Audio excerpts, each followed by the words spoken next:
Spectrovision Radio. Spectrovision Radio. And I felt a little cold hand hold my hand and lead me into the cave, further and further and further. I think actually past where the cave actually finishes, and there were probably about 20 or 30 of these creatures, people in there.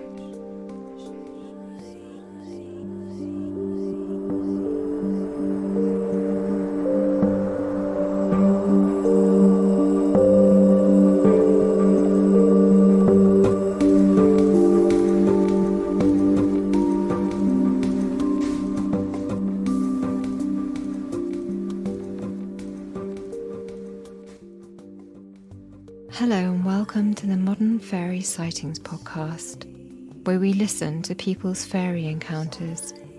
But take heed, we're not talking about winged Tinkerbells here. These are real fairies, real encounters that took people like you and I by surprise. Stay a while and hear their stories. My name is Jo Hickey Hall, and I'm a folklore researcher. Hi folks, so this episode is a very deep insight into what our relationship can be with these worlds. The crazier the outside world gets, the more it makes sense to turn to the natural world, to what really matters in the world. And I think that we can see where we've gone wrong in the world. There are lots of things that we need to do, counteract the mistakes that we've made, to heal the divisions between us all. And what I think this story brings is hope that we can trust that we will know what we need to do. I really feel like we can learn a lot from our guest in this episode.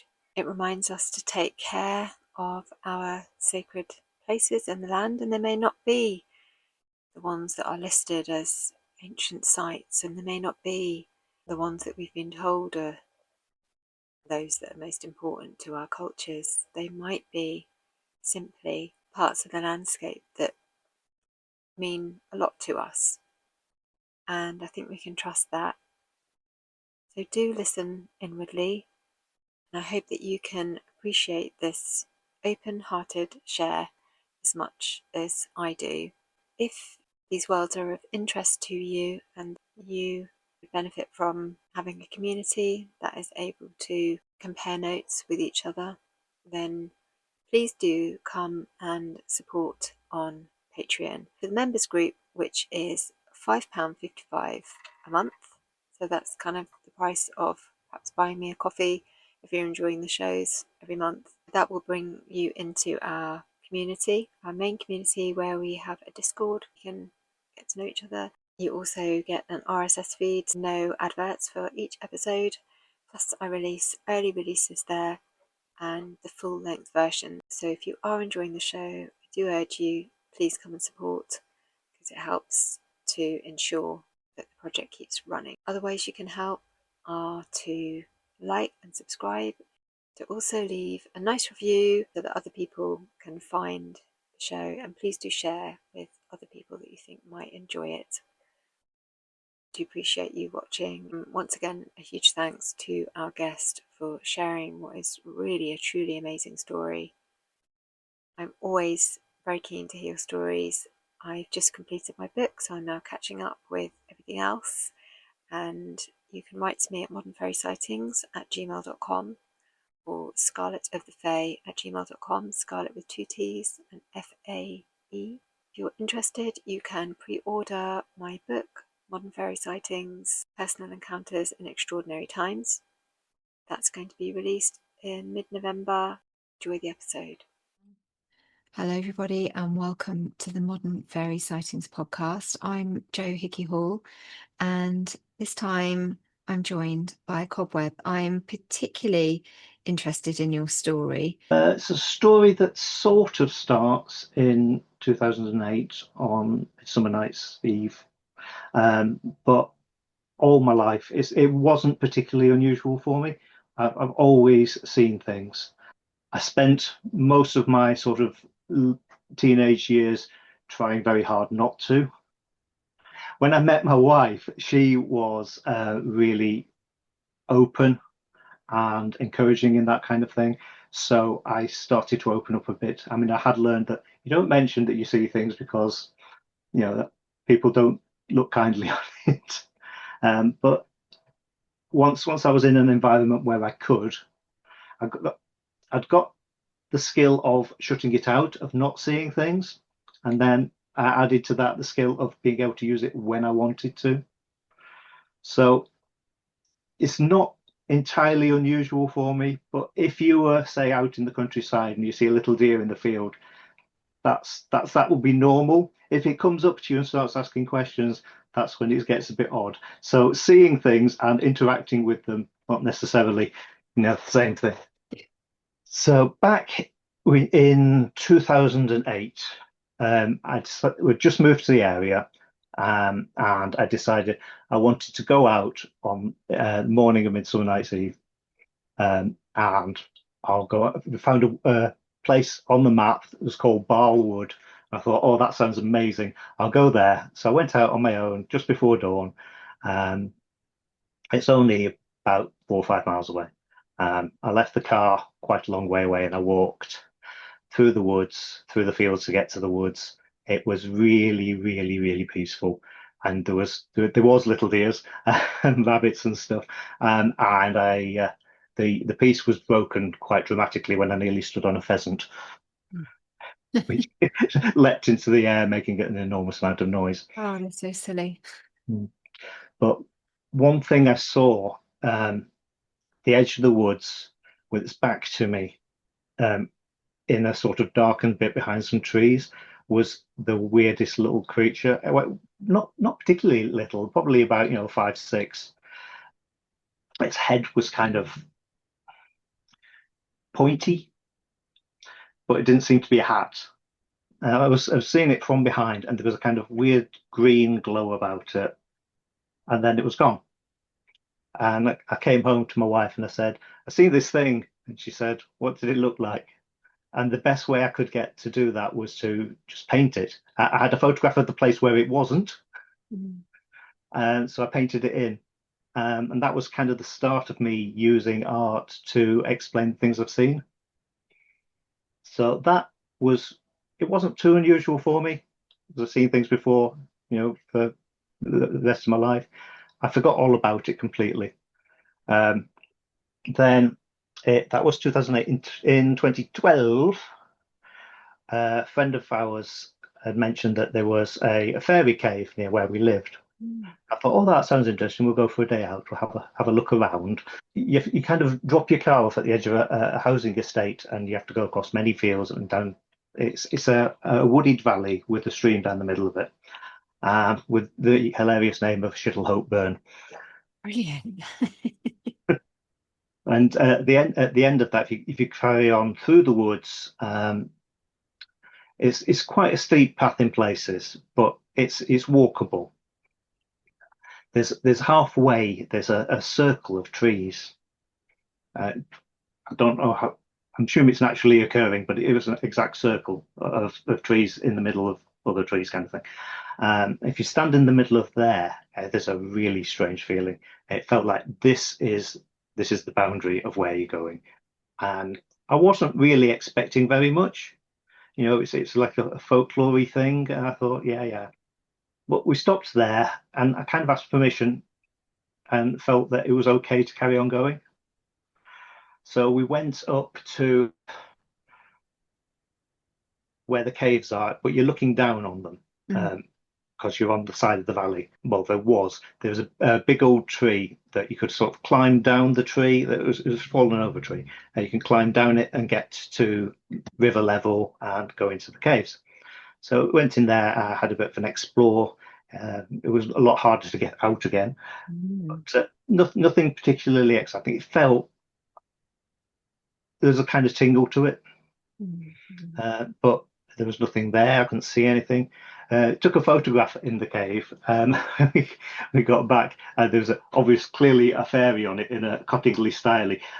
But it was obviously a fly or something. But it was like a little winged figure just floating in the air. I never even noticed it at the time, but I think it was a fly. And that was our first encounter with Shittlehope Burton. And we went home again, and that was it, really. In 2019, I was doing an exhibition of artwork based on the folklore and landscape of the North Pennines. So in 2 years before that, I've been preparing it. I did a lot of time reading about places, and I did a lot of time visiting places, and then I spent a year painting. One of the places we were going to go was a place I found about it, read about it in books, called Heatheryburn Cave, where they'd found a Bronze Age hoard. I thought, this is going to be amazing, we'll go there. And I had sort of in my head, because I had all the local fairy stories. The Shittlehope Burn has its own fairy stories. The actual caves are called Linkirk, which is to do with like a pool church. There's a river running straight through it. So it's very watery, and that comes in other places later on. I looked it up in all the books, and I thought, they've got stuff from it. There's a little tiny museum in Weardale that's got a couple of bits and pieces. The rest in the British Museum, somewhere hidden away. I really wanted to look at that. I had in my back of my head all the fairy folklore from Weardale, which is quite a lot actually. And I thought, well, maybe these fairy things are to do with ancient British people who'd survived the Anglo-Saxon invasion and hidden in caves. Because there was historical things, there were evidence for that they were there. Not that late, probably, but so I had in my head this kind of thing, like, oh yeah, they're not fairies, they're memories of ancestors or something like that, which doesn't tie in whatsoever with the glowy green people that I saw. Mm-hmm. So I thought, we'll go there. We set out. It was Midsummer Night's Eve again. I thought that'd be a really good place to go, and I get some inspiration to do fairy paintings. And then I started looking for it on maps, and it's not there. So I Googled it a lot and found out that it was there until the Victorians demolished it by dynamiting the whole place. Oh. So there was nowhere to go. I thought, well, we'll go up to Shittlehope again. It was going towards dusk by this point, so it was quite late on in the evening. It was pretty much as it was before. I went down to the cave, had a quick look around, came back up again, and then the atmosphere just changed absolutely, completely within just a click. And felt we are not supposed to be headed back towards the car. And as we were going down, I could see 4 figures on the other side of the bank coming towards us, and they were definitely not human. It actually quite shook me up at their wrongness. They were people shaped, but they were clearly not people. They didn't move like people. And I knew at first, I don't think they were aware of us, but as soon as they were, they did not want us there. How did they move? What did they look like? Tall, probably tall, but around about 6 foot, like a tall, normal person. Mm-hmm. But they didn't have too many joints in their arms and legs, but it looked like they did the way they moved. Their shoulders and hips were really unusually wide, and they were very thin. Mm. And they had a sort of green glow about them. Mm-hmm. And they moved, at the time I said, it's something like spider snakes. I don't know if that makes sense to anybody, but it's kind of sinewy, but also skittery. Mm. And it just looked wrong, and it was actually quite disturbing. I used a little bit of that in my paintings. I based the paintings on the actual story of the Shittlehope Fairies, which I'll tell you in a second. It's quite cool.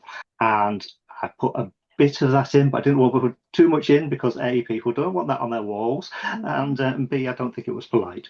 So I went halfway between the whole Bronze Age survivors and what I actually saw.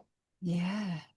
The Shittlehope Fairy story is there was a farm and a farmer's daughter had gone into the caves. And we walked past the farm as you're going to go there. It's still Right. all these places that are like actual places. He was really worried that his daughter was going to get taken by the fairies because she'd seen them. So he went to the wise woman of the village, and she said, if you make sure that when the fairies come, it's going to be midnight, the farm has to be in complete darkness with no sounds, and then they'll just go away again. So the fairies turned up, and they put out all the fires and the lights. They'd even put like wrapping on the animals' hooves so they wouldn't make a noise. And then the daughter had a little dog, and it barked just at the wrong moment, and so she got taken away.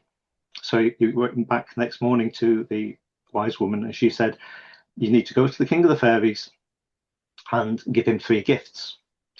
You need to give him a limb that has been removed without shedding blood, a chicken with no bones, and a light without fire. And there were a couple of versions of the story. I looked this up the afternoon after we'd been there, so I didn't know it when we first went the first time, but it made it a lot more interesting.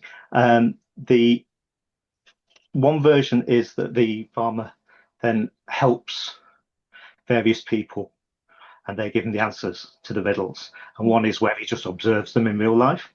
The first one is the tale of a lizard. And the second one is an egg, but it has to be of a certain age. It had to be fertilized, but not having a chicken in it yet. Mm-hmm. And the last one was a firefly. So he gathered those, took them to the fairy king, got his daughter back. And that's how that worked. Mm-hmm. But there are quite a few stories in Weardale of various things like that. There's one where a child throws stones into a cooking pot the fairies are using, and they get scolded, so he can't walk. Right. Basically, he apologizes, and they make him better there. So, and there are various versions. I've got a book with the version where he sees a kestrel dropping the lizard's tail, and he actually observes the fireflies, and he has an egg on his farm.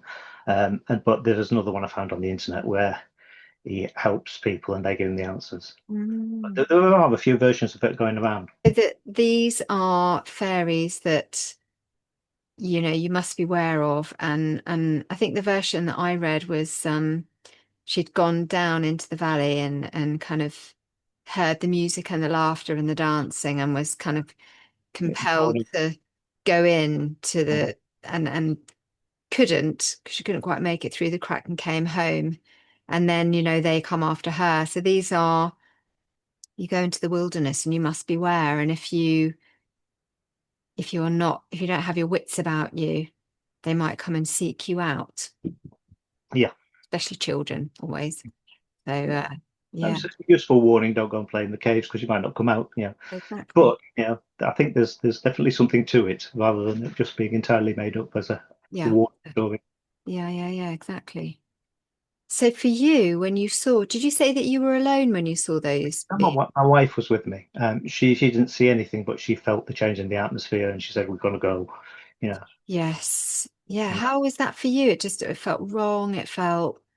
I felt like we were kind of trespassing or intruding on something that wasn't for us.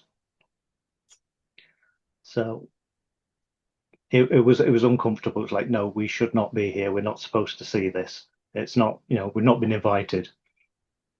And did you, how was it when you got home? Did the feeling immediately leave when you left, or what was it like for the coming days? And I'm interested in your dreams as well, if you had any strange dreams. Strange dreams is kind of standard, to be honest. But it stayed with me. It stayed with me a lot, and especially I was doing, I did 3 quite big paintings based on it, and so the memories of it were coming backwards and forwards all the time and resurfacing, and it did stay with me. It's telling that it was a few years before I went back. Yeah. I was very unnerved. And what made you go back? We're visited by Paolo. Okay, well, he always likes to get stuck into things. It does. While I was doing the research and the visits for the paintings that I was going to do, I discovered there was a altar to Silvanus, the Roman god, um, behind a bus stop in a little village in the valley. Oh, So we went to have a look at that, and there is. It's not where it should be. They moved it to behind a bus stop. It should be a little bit further around the corner, up a hill and across by a pond, as well as a little waterfall and a pool.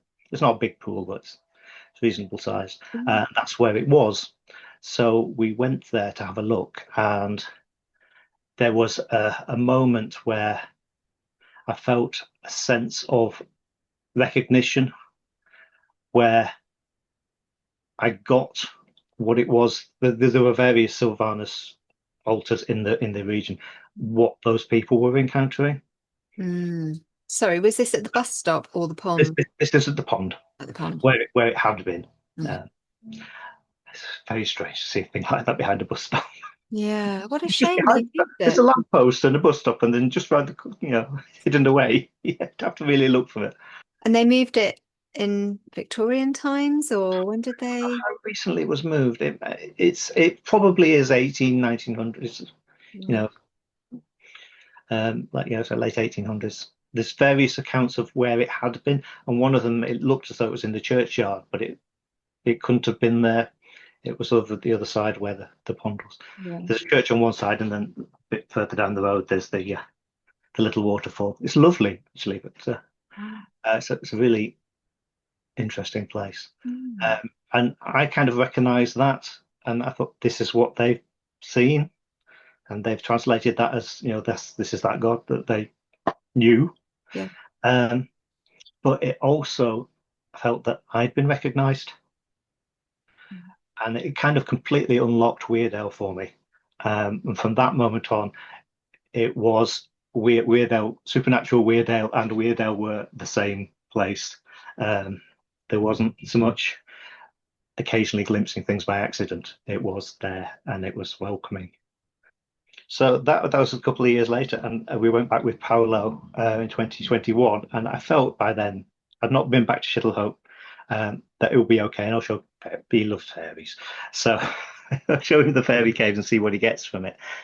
And there was another incident where it was fine at first, and then afterwards we were told to go away. We went up to the circle of trees and we asked permission. We were given permission. I asked for permission if we could go into the cave. Paolo couldn't get down, so it was just me.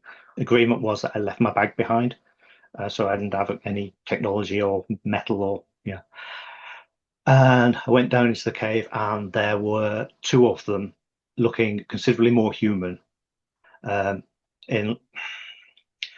was still the greenness about them, and their eyes were completely black, not massive pupils, but just completely black, but more human looking, with clothes, well, with kind of a cloaky thing with a pointy hood.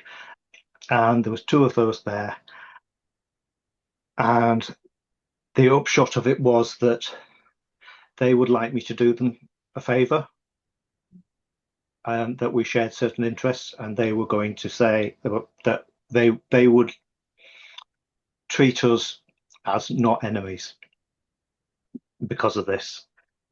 And again, that shook me up quite a lot. Not so much seeing them, but it's different from seeing a rabbit and having a rabbit come and say, "Come for tea with me," It was little. That's the first time I've actually really spoken to things. I've had impressions of sort of emotions and stuff like that, but not actual words. And they weren't speaking, but you could hear them. Yeah. You knew exactly what they were saying. The cave changed shape as well. The bit they were standing in wasn't actually there, but the cave was bigger to accommodate them. Oh yeah, I've experienced something like that before. I know exactly what we're talking about. It can't make sense in our material realm, and yet there it is. It is, yeah. And then we did that. I came back up, and then it was like, no, time to go now. So we went. Can I read you Paolo's account? Sure, yeah. Okay. He Thanks. says, walking through the woods to get to the cave felt very strange and otherworldly. I didn't find it unpleasant at all, and I don't really shy from the spooky stuff, so usually manage to stay fairly calm. But I do remember noticing to myself to be careful here and to watch my language in terms of what I said to them. Katie, that's my wife, had said several times, "We're not going to make any deals," which we had. Well, I had, but I didn't know about that conversation. That was her and Paolo up on the top of the. So yeah, he didn't have his best shoes on, and he didn't think he'd be able to venture down to the cave. So he stayed on the top with Katie, and I went down. In retrospect, he said, he would have risked anything to have a look, especially since later news suggests that the cave is a lot more inaccessible now, which it is. The woods there's definitely a feeling of being watched and being there as a guest. It wasn't unpleasant, but you knew you had to mind your manners. And that is very much the feeling that those woods give to pretty much everybody I've been with, where you are in somebody else's house kind of thing. You're the guest. Yeah. Yeah. And in terms of, watch your manners, if people are watching and they haven't been to places like this and they want to know what you mean by that, how do you kind of honor and mind manners in these places? It's a more of an attitude of respect. Also, if there's a bit of litter, you pick it up, and you're not going to leave any of your own, but you'll take away somebody else's. Not just barging ahead, kind of being mindful of your surroundings and the wildlife and the plants and the place itself. Yeah. So meeting with kind of honor and integrity. Yeah. Yeah. And so are you able to talk about what it was that you agreed to do? Yes, Okay. that's the main part of this really. We didn't do it there and then. It wasn't a there and then thing. It wasn't until 2024 I went down with my friends Laura and Andy. We revisited the caves. I climbed down, and this time there was the lady one. I'd seen four, so I'd seen I think three blokes and then a woman first time, and then I've seen the two blokes on their own, and then this time it was the woman. She was doing the whole "I am a human being" kind of act, not very convincingly, and the gist of the conversation was that they were stuck. They needed to be out of there and to move, and they couldn't get out. Of the cave. Yeah, Yeah. and they were starving because of it. It was it was moving. She tried to tell me what we needed to do, and I get the feeling it's like when you try to explain something to a cat, because I could not get it. And she put in my head all of these images, a castle it is, from lots of different angles at once, in a sort of Picasso style, which was, and I tried to get her to slow down and to explain because I couldn't work out what it actually was looking at because there was too much of it, and her answer to that was to more. Yeah. So I had a head full of images of a place, and then the other things were World War II aeroplanes going overhead, and then a tree with a human eye in it, a green eye in it, and those were the three things that were supposed to be. This is how you fix it. What's it? Yeah, yeah. Yeah. So I came home and we had a long talk with Katie about it. She's very good. I see things and then I go, I have no idea what that is or what that means, and she translates them into reality. Brilliant. So we worked out it was Pendragon Castle. I went on the internet and checked lots of images of it, especially there's lovely images from above, which helped because I'd seen it from above. Yeah. I had been there once many years earlier. It's if you go from our house to my parents via a circuitous route, then you go past it. And I always thought, oh, Pendragon Castle, that looked interesting. And once we got out and had a look, and it was a bit boring, really. It was, it was modernish. Right. It was originally built in the 12th century, so it's got nothing to do with King Arthur, allegedly. And then it was rebuilt a lot later on, and now it's in ruins. And I didn't really think a lot of it. but it was clearly the place. And I had a link from that and World War Two, and also this tree with the eye. The tree with the eye was the biggest problem. That wasn't revealed until right at the very last second. Right. Um, That makes sense because the eye comes in at the end for mhm, me yeah, personally in experience. the World War Two reference we had to give us a date, and we think, well, something obviously happened here then that's caused this problem now. That's not what it was actually, but so we went to Penrith for the droving. I think it's October, I think, usually. Can you explain what the droving is? The droving, it's yearly, except when last year there was a big storm, so we couldn't have it. It's like a festival of lights. Everybody has big floats with animals that are glow, and people wear masks, and there's lots of lights, and Yeah. it's great music and stuff. There's processions through the streets, and there's loads of stalls and entertainers and stuff like that. Right. It's well worth going to. Thank you. I should And be it's held in Penrith, usually October. I don't date. It was 27th of October that year, 2024. The shops were open late because of the droving. There was a bookshop, stroke off license, which is a great combination. I think there should be a lot more of those.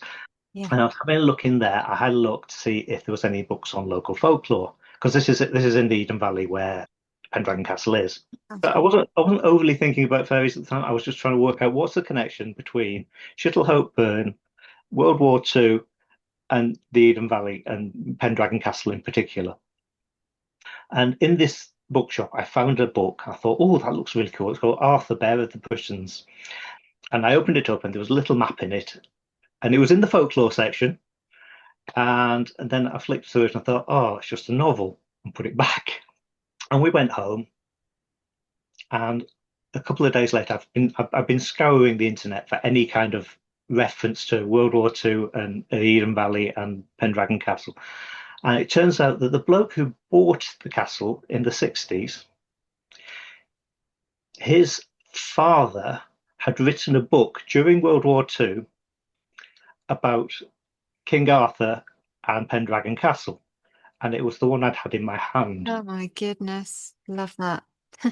So that was I think we're on the right track here. Mm. And I still didn't really understand it until long after actually the events. But we gathered together a little group of people who'd been to Shittlehope Burn, and we started doing a mixture of esoteric and practical research. So we'd have a lot of things where we'd all go away and we'd meditate on whatever particular thing it was, and we do use divination and inspiration and read any history books we could find, and all that kind of thing. So we knew it was Pendragon Castle. We knew there was a link there to World War Two.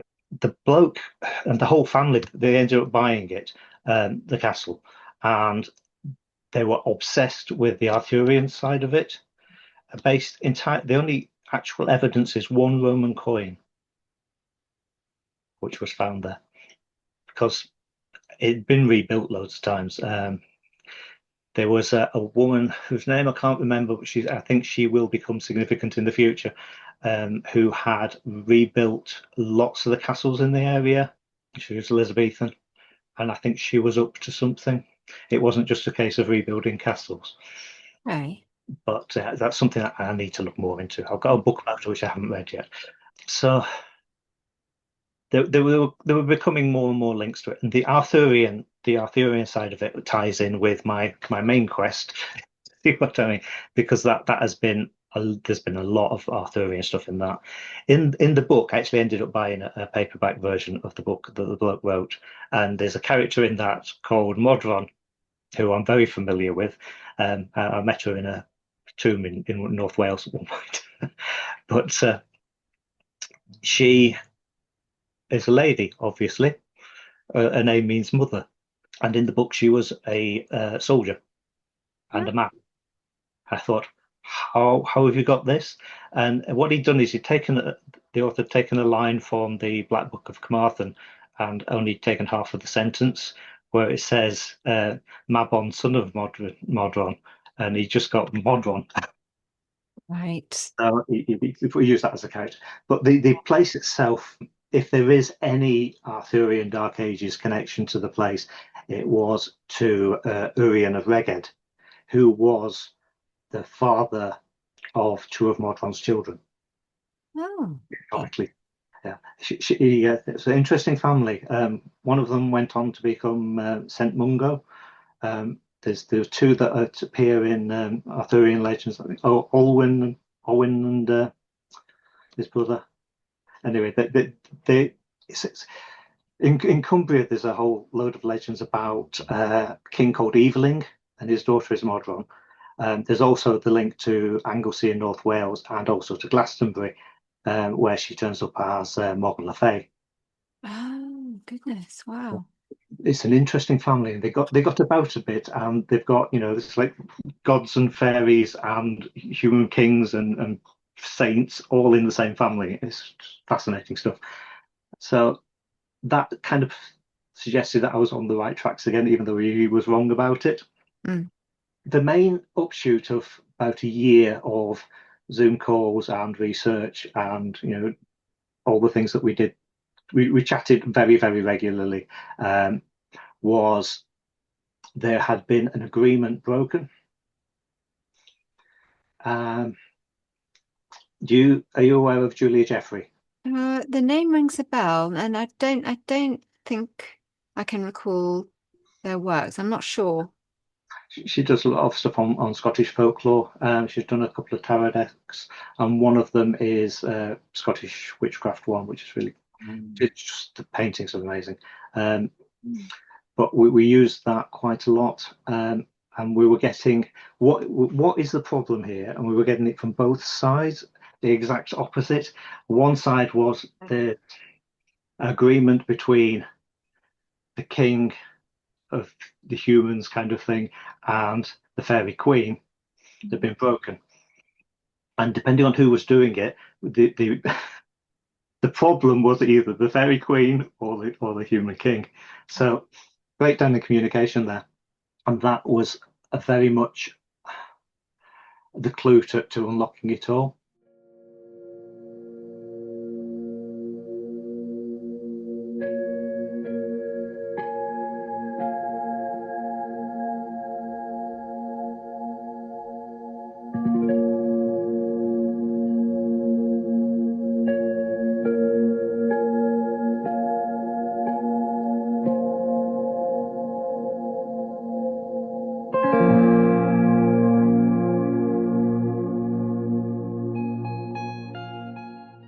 There had been an agreement and it had been broken. One of the major things that we got coming through was we had to renew the vow. So we were trying to free the fairies in Shittlehope who were stuck there and renew this vow. Had some information, but not a lot. Paolo had a magic sword, which he picked up, which also tied in really well to the Arthurian stuff. And it was like the opposite of Excalibur, in that it came from a man who was given to a woman. Right. Yeah. So we'd gathered together some ingredients. I went on a recce to Pendragon Castle with my wife a couple of months before we were going to go and do whatever it was we were going to go and do, which we didn't know really yet. And she had a lot of other things that were connected with horses, which were part of the sort of the main plot. But a herd of horses, sacred horses, that were connected with Albion. So she was picking up on them there. I heard very clearly a voice saying, "Gather up the bones," while we were at the castle looking around. And I thought, well, what does this mean? I had a look around the castle. I'd had a look around before I'd seen that. I heard the voice, and there were no bones. So it's like, well, is this some kind of abstract thing? And then I went back to the places I'd already been, and there were bones placed there, little animal bones, a tooth from either a horse or a cow, some random things like that. And they'd obviously been placed out halfway up a wall, on a little nook, and they weren't So I just did what I gathered them up, took them home with me, and they came in useful later on. But I still don't. At the time, that didn't seem to fit in with anything. Well, I had a handful of bones. I've also I collect bones when I'm out. If I see a bone, I'll pick it up and bring it, or an interesting stone or whatever. Um, and I like to have in around me when I'm in my working space things that have a spirit of a place that I'd be able to access. If you see what I mean? Yeah, Uh, definitely. Yeah. so that had an awful lot of rabbit. There's a lot of rabbit bones around the cave entrance at Shittlehope. Always. It's one of the reasons when I did the paintings, I had them all dressed in rabbit skin clothes because Okay. I thought, yeah, I'd obviously making use of the rabbits. So I had a handful of bones from Pendragon Castle. I also had a handful of bones, well, quite a big pile of bones actually, from Shittlehope, which I collected over the years. I put them in a little bowl and just forgot about them for a while. So that was our recce of the place. No fairies, nothing like, well, unless that was what the voice. But it was a voice without a presence. It came from everywhere, you know. Yeah. And we went back eventually. We picked a date where we could all go because I'm two of my friends coming down from Scotland. Paolo's down in the wilds of the southeast, um, and it's a long journey for all of us. We were kind of in the middle. It's about an hour and a half for us. We picked a day when we could. We met up in Kirby Stephen, which is a lovely place. They've got a church there which has a Loki stone in it. It's debatable whether it's Loki or not, but it has. It's supposed to be Loki. I think it's the wrong way up. I think it should be upside down. It's a stone. It's about 3 foot by a foot and a half, with a carving in it in a sort of Scandinavian style of Yeah. a horned figure, and lots of interwoven, Celtic wigglers. So we went to see that first, and then we had lunch. We had a look at the church, and then we went up to see the actual castle itself, and it's chucked it down. Absolutely chucked it down. It was really, really grim, cold and wet and miserable, even though it was the middle of summer. So we had a pondle around on our own and together. I wanted to get the feel of the place because we still didn't know exactly what was going to happen. I've made 3 wooden discs, which I gold leafed just to make them pretty, with a symbol on. There's like one symbol on each, and it puts together to make it the symbol. It says there's a circle in the middle. This is what they ended up as. So this is a circle here, and then these two are the gates. And if they're this way around, they're open, and if they swap sides, then it's closed. Yeah. I got that from a strange experience in the Pyrenees. Right. I was given that from, and I thought that we'll use that as an opening closing thing because we're trying to open a gate basically so people can get out, so that the Shittlehope fairies can get whatever it is they need to be. So that seemed like a good idea, and I took those with us. We had some water from the Wells of Weary, near Arthur's Seat. I'm sure you know about those. Beautiful. They're very much linked with Arthurian stuff and Scottish witchcraft. So Laura brought a little bottle of that. I had a bottle of some Welsh holy water that we'd got, but we didn't use that at all. Lots of things we thought we don't know what we're going to be doing, so let's just fill the bag with stuff that might be useful, and we'll work it out as we go along. Yeah. So we were walking around. I got separated from most of the rest of the people. They were doing the thing with Katie, the thing with the horses. I'd had a dream actually. I'd had a dream between these two events of horses getting up from underneath the ground, like buried horses. Yeah. And they were the same horses that Katie had been associating with Albia. She was seeing those.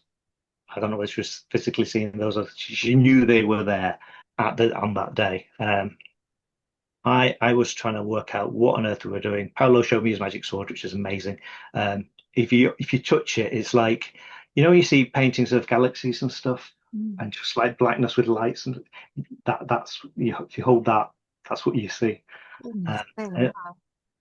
He thinks it's something to do with igniting stars, and it is linked to it's only a Victorian copy, but the Elizabethan version was something to do with supernova in Elizabethan times and John Dee and Yeah.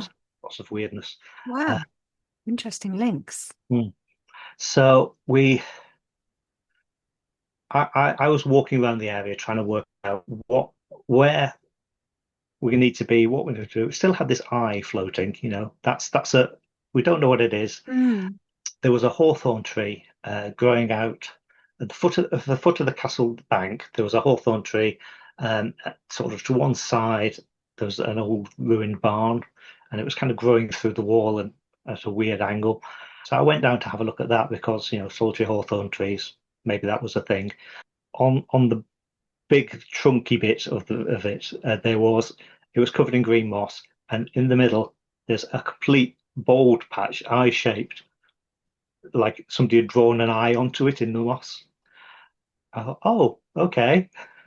I went to fetch everybody. We came down there, still trying to work out this horse thing, and the wooden circles I got, the circle with the circle fit exactly in as an iris on the eye shape. Yeah. We put both sides of the gate so it was open next to it, and then it was like, what do we do with the sword? This is where I sort of stepped out. Really, we did pendulum, and it turned out that all the ladies that were with us had to hold the sword, and they renewed the vow basically that we would work with these people. It's really beautiful. Yeah, I was at the time trying to hold on to where I was physically, drifting between Shittlehope and Pendragon. I wasn't very aware of what was going on, but it did the job. The atmosphere changed completely, and it was you knew something had happened. It kind of stopped raining a bit as well, which was nice. But I think Paolo said it was a bit of an anticlimax at the end because he wasn't involved right at the centre of it, and neither was I, because the blokes were not involved in the actual thing. It was a lady thing. They used the water from the wells of Weary as well, and yeah, whatever it was that we did was what they wanted us to do, and it worked. And the women that took part in the sword part of the ritual, what was their experience like? I think they very much thought that was. We talked to Laura quite a lot about it. I think that was their job. That was they needed to do that. We just stepped back. They did what needed to be done. Laura came up with so much of the most important information, and a lot of the stuff that's going to be. She actually saw the tree long before we went there and saw the tree. She had it in a vision, which was interesting. Amazing. I wasn't even looking for it. I hadn't thought back to that. And it's like, oh my God, there is an eye on this tree. Come look at the tree with the eye on it. Yeah. And Laura is an artist, isn't she? Yes, she is, yeah. Really enjoy her art, and it is very tuned into nature and the other world. Yeah, she does both of them very well. She does, there's supernatural stuff that's good. I've got, looking at me now, pictures she did of Shellycoat, which is a Scottish sort of goblin-y kind of thing. It's more playful than drowning people in the river kind of thing, but that kind of thing. But sort of a lighter Ginny Green Teeth who wears a coat made of shells. I still had a lot of questions about. I mean, I know there were fairy stories from the Eden Valley, and there's a thing called the Luck of Edenhall, which was a glass that had been left behind by fairies, drinking glass, which turns out to be from the Middle East. It's in the V&A now. So I'd been in between all of these things. We've been up to Dunvegan and seen the Fairy Cup there and the Fairy Flag. And the Fairy Flag certainly is also from the Middle East. And I had in my head this whole sort of Jinn fairy connection, because I I think these kind of fairies, I don't think they're nature spirits particularly. I think they're like people. Yeah, yeah. I mean, I have seen things that I would call nature spirits. Like this is a tree and this is this bit of lake or whatever. Yeah, personified. But they're more like us. Yeah. Do you think it's even sort of pre-Bronze Age where the hall was? Do you think it's something further back? And do you think that, Yeah, yeah, yeah, definitely. That was the latest bit of it that they'd found. I think this goes back way, way, way back. yeah, I would say so too. And when you said that they were starved, do you Mm. know what it was that they were hungering for? I don't think it was particularly food. I No. think cut off from some kind of source of energy or power or whatever it was. Right. But there was an interim, I missed out a bit, where we went back to Hope Burn just before we went up to the castle. And this is possibly the most terrifying bit for me. We went down into the cave. I'd left all of my stuff behind. It would been very, very dry. And I'd never been able to walk particularly far into the cave because there's a river coming through it, and it's up to your knees if you're not careful. But it wasn't. It was kind of not even ankle height, and it was pitch black because I'd gone further in away from the entrance. You couldn't see anything.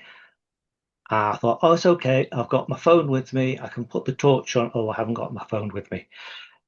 And I felt a little cold hand hold my hand and lead me into the cave further and further and further. I think actually past where the cave actually finishes. And there were probably about 20 or 30 of these creatures, people in there. Uh, it was really, really miserable. Yeah, yeah. Yeah, that must have been awful. So Mm. really, you're obviously really sensitive to what their experience was, these people. I don't know about the sense of reconnection. Do you think it's something? I mean, I'm thinking about this, I believe this kind of new age we're going into, which is a move maybe from the patriarchal back to Aquarius to feminine Mm-hmm. energy. And do you think that it was tied up somehow with that? What do you make of I that? think it's very much a rebalancing between male and female and human and the people who live alongside human, and the land and with both sides of that. I think that's a thing that needs. There are so many broken agreements. Yeah, absolutely right. And Mm. even stretching back, you know, this is something I've kind of talked about in my book as well, the shift that happened with human beings. Mm. So most of the fairy stories in both in the Eden Valley and in Weardale sort of end Georgian times. I mean, they are still there, but that's when it stopped being part of everyday life. The link to Pendragon Castle I didn't get until quite a long time afterwards. I've been looking at the Luck of Edenhall. I've been looking at fairy stories from the area, and it turns out there are a couple. One of where somebody disturbs the fairies. I think it's in the late 1800s when they're having a massive party, and they disappear up a ladder into the sky and don't come back. And that was close by to the castle, but not very close by. And then I discovered another thing in a book where there's a pothole filled with water where there were a lot of fairy sightings, and the fairies used to help the farmers. Yeah. And they're always described as having like green dresses on. Mm. And that turns out you can actually see it from Pendragon Castle. Right. Yeah. So the link that I couldn't find was actually there all along. There is a link between the two sets of fairies. Mm. I think the Weardale fairies are a lot less human friendly, Okay. probably for reasons. Understandably, Mm. sound of it. And having been that far into the cave and not being there before and not having a light, I'm thinking you could have fallen down something. So you got a lot of you placed a lot of trust in where you're being led. What was it like to leave? And what else did you glean in that moment with them? It was very strange. I was thinking, there is something holding my hand. I can't see what it is particularly. I've gone back into a place that it is uneven, but I was okay. I wouldn't have wanted to do it on my own without a guide. And then there's all these eyes, like cat's eyes kind of thing, but looking back at you, a feeling of absolute. Yeah. Not many people could do that. Yeah. Give me the willies. Yeah. Yeah. But yeah, that sort of made it so I had to do whatever it was we were going to do when we went to Pendragon. It had to be done. The shift in atmosphere after the thing had happened, actually, the ritual was. I had in my head that the back of the cave had kind of opened out into some moorland. I mean, it doesn't. I mean, it would open up into the other bit of the valley just behind it, but it wasn't geographically the same place. So that's what it was, a sort of an image in my mind. It makes me think about the Children of Woolpit, where the Green Children of Yeah. Woolpit, where part of the legend, the story that is told around it is that they say that they went into a cave because they were herding their father's sheep. They went into a cave, but they came out the other side into, this green field where people were harvesting, basically. So this idea of going deep into a cave, but actually exiting into another realm. So where it doesn't make sense geographically, we can enter into the void, if you like, and then, pass through and come out somewhere else. Yes. And I found a use for all the bones. Yeah. I made them into this thing. So this is bones from both places, and incorporating stuff I found in both places and the discs that we used as a gate. And it's permanently open now. It's got a little ink on the back. And do you still attend to that in any way? I do. Occasionally, we've dripped some water from the wells of Weary on it. It does things. I've had a crow feather appear next to it, and sometimes it moves around a bit. And I've had one night I woke up and there was like strange lights in the room with it, like bubbles of light, which is a bit odd. But yeah, it's got a presence. You can feel it hum sometimes. And have you had a sense of response from them? I think that is the response from them, to be honest. It's. I think it's going to come in handy at some point. And Yeah. it's just quite humming away in the background, doing its thing. But about a month ago, me and my wife went back to Fiddlehope to sort of see how things had changed there, and they had changed hugely. Storm David had quite fun with it. We went up the circle of trees, which is always like the gateways. One of those has been knocked down completely across the middle of the circle, like a sort of no entry sign. The path's a lot less accessible, and if you go up to the cave, the tree that you used to climb down to get to the cave is just completely gone. You can't do it anymore. So it's a sort of 10-foot drop sheer. Getting up and down that is not easy. I couldn't have done it. So I sat at the top and sort of said goodbye. It's amazing. So it was there as long as it needed to be. Yeah. You've made it down there. Did you get the sense that anyone else was going there? No.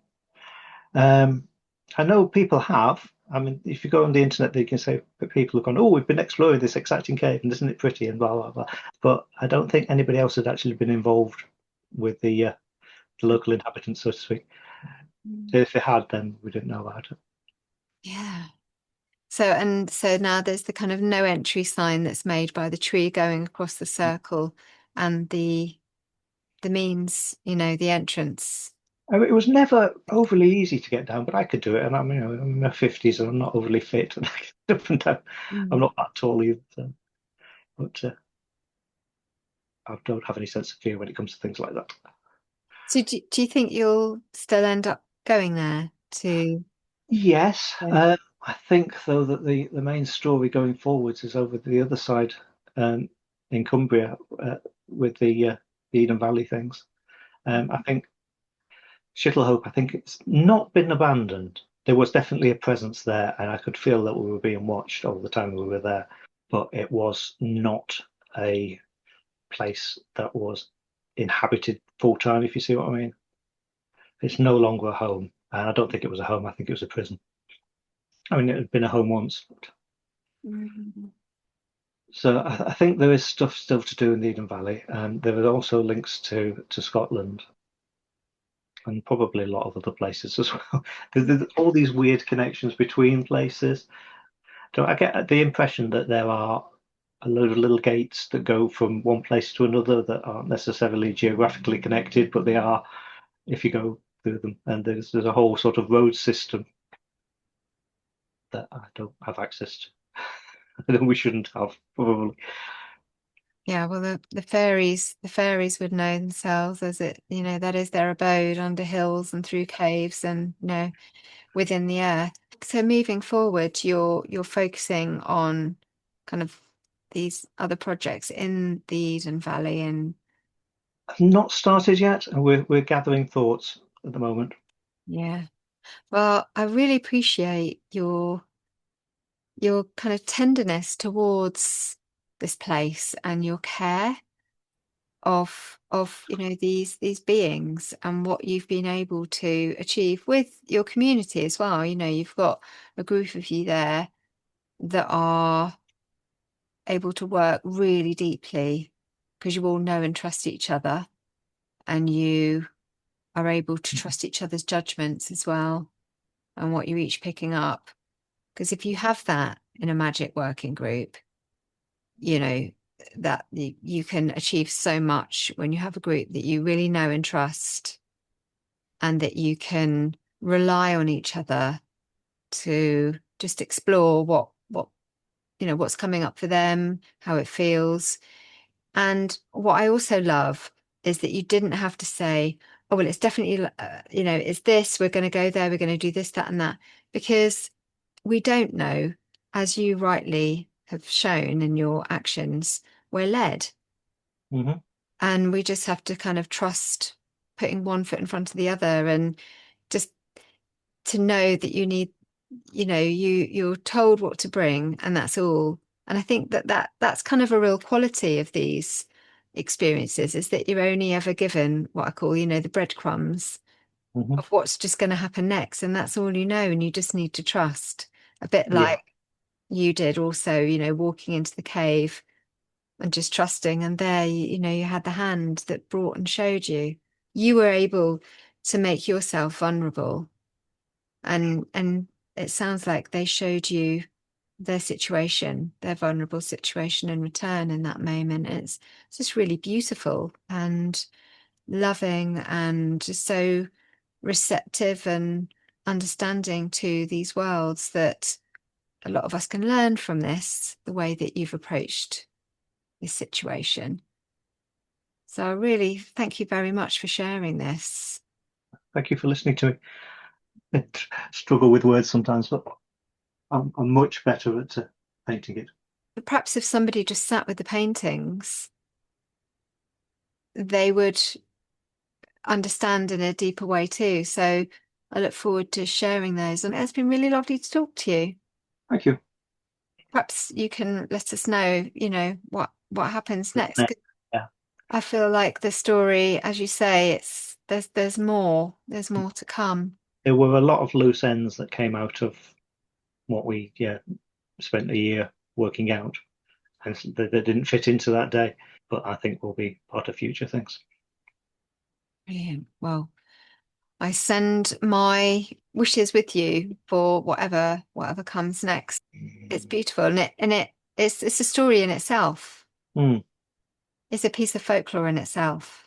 yeah. So It really reminds me of the old tales where you are just given those little bits of clues on what to do next. A bit like in the story where they're told you need, the 3 items and it's a riddle.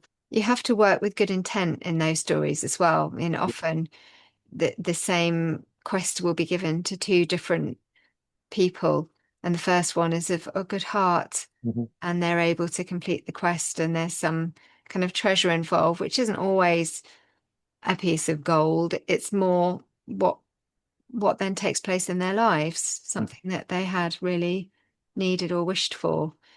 And then equally, if the same challenge is given to somebody that is, ignorant of the respect that needs to be given to these places and to these beings, then they'll come a cropper. And it kind of reminds me a bit of that. There is very much they can defend themselves. So, especially at Weardale, I think, are a lot less trusting of human beings. All the stories from the Eden Valley are all like they helped us milk the cows and all that stuff, whereas Weardale, it's all like, yes, we broke your kid's legs and stole your daughter. Yeah, like look out basically and take heed. Thanks so much for listening and watching. If you enjoyed the podcast, please consider joining us on Patreon for dozens more episodes of unreleased bonus content, monthly online events, and a private chat. We are a warm, supportive community, and it really helps to support the project. Find us on patreon.com/the Modern Fairy Sightings Podcast.